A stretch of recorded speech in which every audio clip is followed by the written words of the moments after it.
The biggest names in sports are all on IsraelSportsRadio.com. Back here on Lewis Live, thanks to Jazz and Marcus from the Cornell Sun. On the line now from the Jewish Voice, talk a little politics. Please give a warm Lewis Live welcome to Daniel Perez.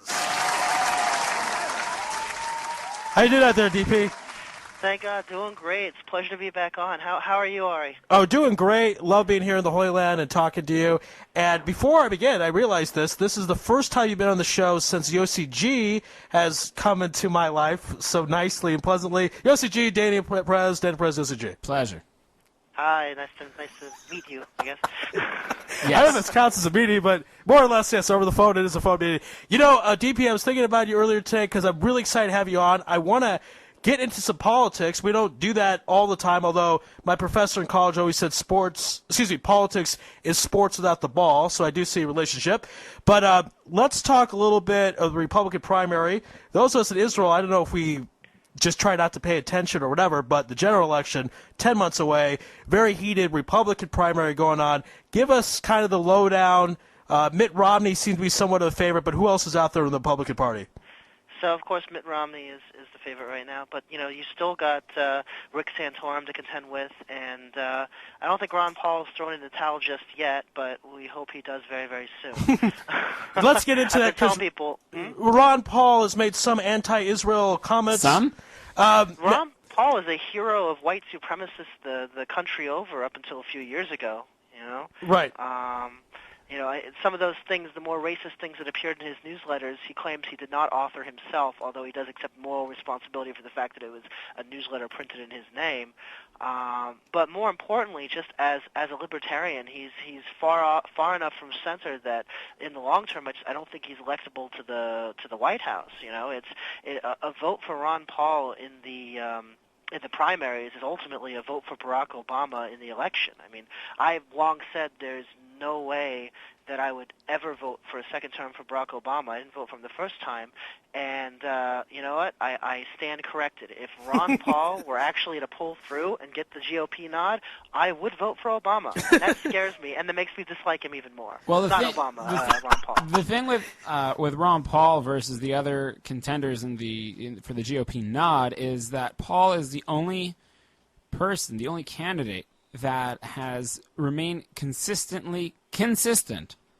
over the last 15, 20 years. Everything that he's saying today is pretty much a mirror of what he's said over the past 15 to 20 years. He's not really flip-flopped on any of his of course, all kind all of that isolationism. Means he's consistently wrong.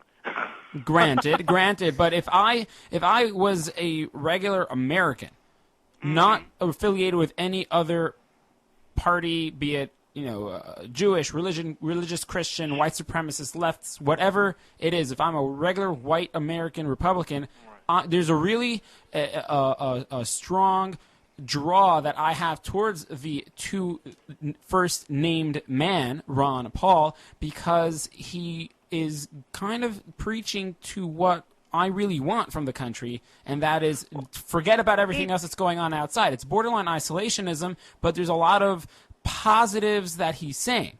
Granted, definitely. Certain things that he says, at least in theory, are great. Heck, even as an Israel supporter, you could theoretically justify his anti-foreign aid stance in that he's basically saying he wants people to handle their own business.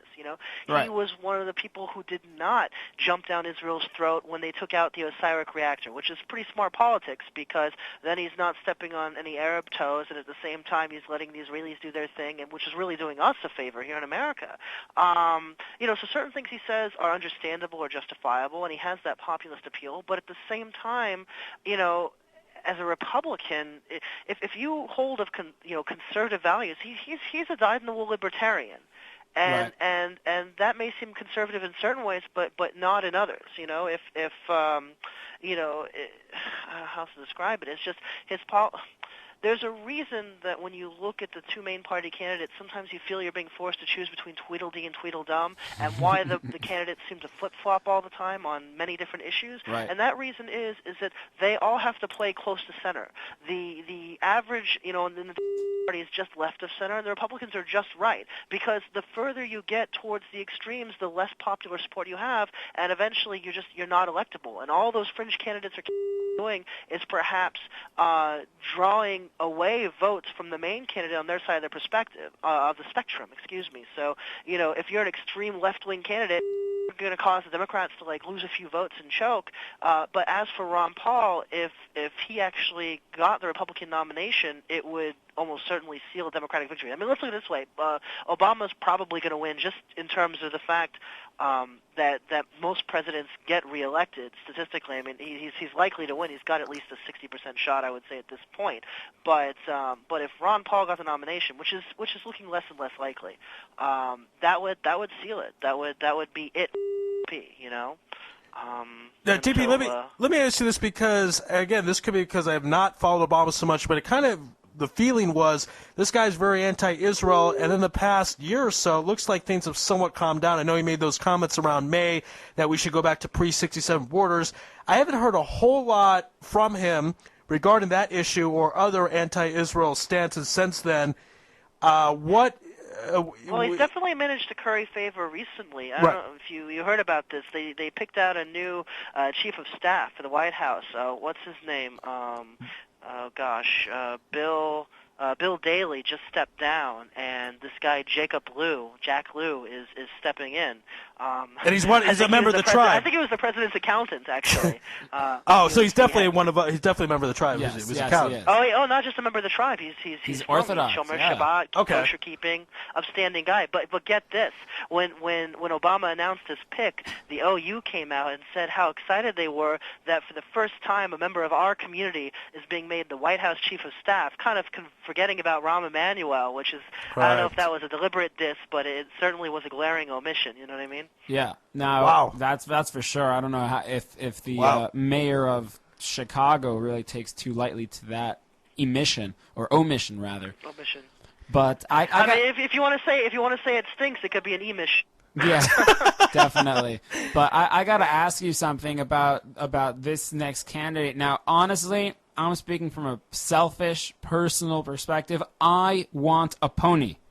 So my vote goes to Vermin Supreme at this point. What do you make of this internet wonder? I don't know. I saw something in my inbox today. I thought it was just another internet meme. This guy's a real guy? Yes. Is the rent is too damn high guy just put on a costume? This is the rent is too damn high a party guy. It's sports. I'm going to tie this in. Why not? He's on steroids and he turned into Vermin Supreme. It's hectic. He sounds delightful. I can't wait to cast my ballot for him. Nice. Seriously. Now, one of the things I remember when Obama started with his term in office, someone made a joke, hey, don't be worried about him not liking Jews or Israel. He's got a minion in his cabinet. But yet he still had anti-Israel tendencies and philosophy and so on. Why is that? I mean, he has Jews around him all the time. How could he be anti-Israel? I kind of know the answer to this question, but I just want to hear it from you first. Well, who says that having a bunch of Jews at your side means you're having a strong voice for Israel? Right. Look at J Street. They're one of the most damaging political influences against Israel today, and they're a Jewish group. Being Jewish doesn't mean that you're supporting the Zionist cause. It's not like you're a Zionist by association. You have a lot of anti-Zionist Jews out there, and in the current administration, there's definitely an anti-Israel tilt. I could go into reasons why it's been institutionalized in the State Department and throughout the intelligence community. This anti-Israel slant, but President Obama is really just sort of a reflection of that, So, again, having Jews by your side is no guarantee of a pro-Israel policy. In fact, it may be to compensate for a lack of sympathy towards what is really America's main strategic ally in the region, that precisely why you would surround yourself with Jews. So as to say, well, I don't hate you. Hey, some of my best friends are Jewish. You know what I mean? Right. We heard that old line. Absolutely. Well, but don't get me wrong. We wish Mazel Tov to Jack Lew, and we're sure he'll do a wonderful job. we're very happy for him. But yeah, that doesn't necessarily signal a change in policy. You could say it's pandering. It could just be that he was the right man for the job. I honestly, I don't follow the stats over at the Office of Management and Budget, so I don't know for certain. But I hear good things. Okay. Well, it's good to know. And again, we're friends with a guy was very well with the Clinton White House. He said Obama is a good guy deep down. I don't know if that's true or not, but whatever. But it's interesting how it works. The top of every single group are Jews, even anti-Israel. So it's true. Just because he's Jewish doesn't mean it's good. But I am a little more happier to know that he's a firm Jew. DP, one last question before we let you go, and then we'll let you, of course, plug your newspaper. I want to know, at the end of the day, Mitt Romney's winning this thing for the Republicans, right? God, I hope so. I mean, he's pretty much, I would say, almost sealed the nomination at this point. So he is kind of our only hope. I find him a little dull, but he's 1,000 times better than the alternative. So let's keep our fingers crossed, huh? And a Mormon, Mormons usually are pretty nice to the Jews for whatever reason, and some people would feel a little uncomfortable about a Mormon in the White House, but not me. And I think if we're comfortable with Tebow as a quarterback, I think we could be comfortable with a Mormon in the White House. Wasn't it Shmuly Boteach wrote a great article in defense of Tebow? You should check that out. It's I will. Great. He's kind of preoccupied right now defending his book, so yeah. He's always preoccupied defending himself. Don't even get me started. Don't even get me started. All right, we won't. Oh my gosh, we've got missionaries opening shop in Flatbush, and he's releasing kosher Jesus. That's right. Right. That's actually happening. In fact, if you read the Jewish Voice this week on the cover and the editorial, we're talking about this new missionary operation opening in the heart of the Jewish community, the Orthodox community, in Flatbush. It's a very real concern, and I know it's not really sports related, but I would urge your listeners to get a look at that and to do what they can to help. Call your local Orthodox rabbi, or any rabbi for that matter, non-messianic, and get involved. I do think just hitting one note with Boteach, I think he does make one point really, really clear and really well, is that there is an opening for these missionaries because the Jewish community, for whatever reason, is not knowledgeable enough in what we believe in. We just believe it blindly, without reason. Absolutely. So and I raised that point in my own editorial that the number one defense against missionaries is to strengthen ourselves in Torah learning. But you know what? Their marketing techniques have become much more sophisticated. They used to reach out only to the uneducated, to the lonely, to the outcast, and they would bring them in with kind words. Now they've become a bit more savvy, and they're actually compromising observant Jews with yeshiva educations, more education than me, and they pull them in. They catch them at the right moment. They give the right pitch, and they've been bringing them over. It's a very real problem, and it's something that needs to be addressed by our community. I haven't seen Rev Shmuel's book yet, so I'll hold reserve judgment on that. But yeah, just the name, just giving Jesus a hechsher and smicha on the cover is already kind of a red flag. But his previous book was what, kosher adultery? So I thought maybe he was continuing a theme. Wait, are you serious? I heard a kosher sex. The book wasn't about adultery. The book was about bringing excitement into your marriage. Oh. The title was kosher adultery. He likes provocative titles. Yes, he is very. Yeah, he wasn't. God forbid, he wasn't advocating. I did not mean to say that Rabbi Boteach is advocating adultery on any level. God forbid. It was actually it's a cute concept, but he gives it a provocative title, basically. Okay, I got you. Well, I'll tell you what. You segue actually very nicely to our listeners. Should pick up the Jewish Voice and read about what's going on in Flatbush with the missionaries. Tell us how they can get it. Absolutely. Yeah. So if you're in New York, copies are available at shuls and stores and newsstands all over the place. If you're anywhere else, or if you go outside, just go to www.jewishvoiceny.com. We have a brand spanking newly revamped website. We're still working out the kinks, but you can search by section. Old issues. It's great.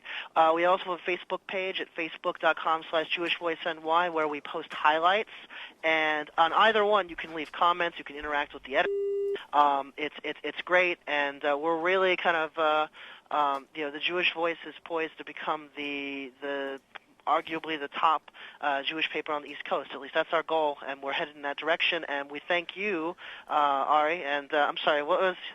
Ari and Yossi G here, of course. Yossi, Yes. thank you. No, thank you both for giving me the opportunity to come and share that, and would urge your listeners to check us out. And we have a sports page, and sometimes you guys are penning the sports column, so Absolutely. all the more reason, right? Absolutely It does right. happen. It does happen. All right, DP, we got to let you run, man, but thanks so much. Shabbat shalom. All the best. Thank you. Shabbat shalom. Have a good one. All right, that was Daniel Perez from the Jewish Voice.